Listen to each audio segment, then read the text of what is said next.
Hi అండి, అందరికీ నమస్తే. ధనుర్మాసంలో ఈరోజు మనం 26వ రోజు తిరుప్పావై పాశం గురించి చెప్పుకుందాము. శ్రీ ఆండాళ్ళు గోదాదేవి రచించిన తిరుప్పావైలో మొత్తం 30 పాశ్రాలు ఉంటాయి. ప్రతి పాశ్రం మార్గళిలో అంటే ధనుర్మాసంలో ఒక్కో రోజుకు చొప్పున పారాయణం చేస్తారు.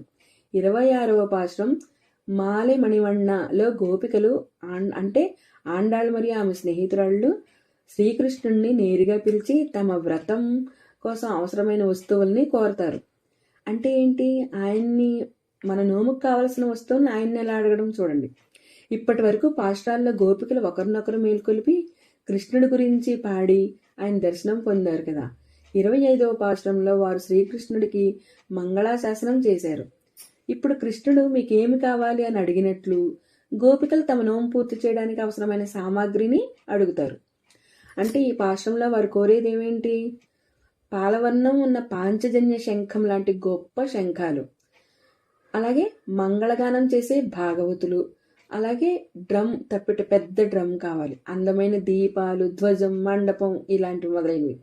ఇవన్నీ వ్రతోత్సవం ఘనంగా జరపడానికి, కృష్ణుడి నామ సంకీర్తనం చేయడానికి నిజానికి లోతైన అర్థం. ఇవి భగవంతుడి కళ్యాణ గుణాలను, ఆయన సేవకు అవసరమైన సాధనాలను సూచిస్తాయి. శ్రీ వైష్ణవ సాంప్రదాయంలో ఈ పాశ్రం 26వ తత్వం సూచించిందని చెబుతారు. అలాగే ఈ పాశ్రం పారాయణం చేస్తే భగవత్కృప, శాశ్వతమైన సేవాభాగ్యం లభిస్తుంది. మార్గళి మాసంలో ఈ ధనుర్మాసంలో ఇది రోజు పఠించడం వైష్ణవ సాంప్రదాయంలో చాలా ప్రత్యేకం. ఏలో రెంబావాయి. ధన్యవాదాలండి. Please like my video.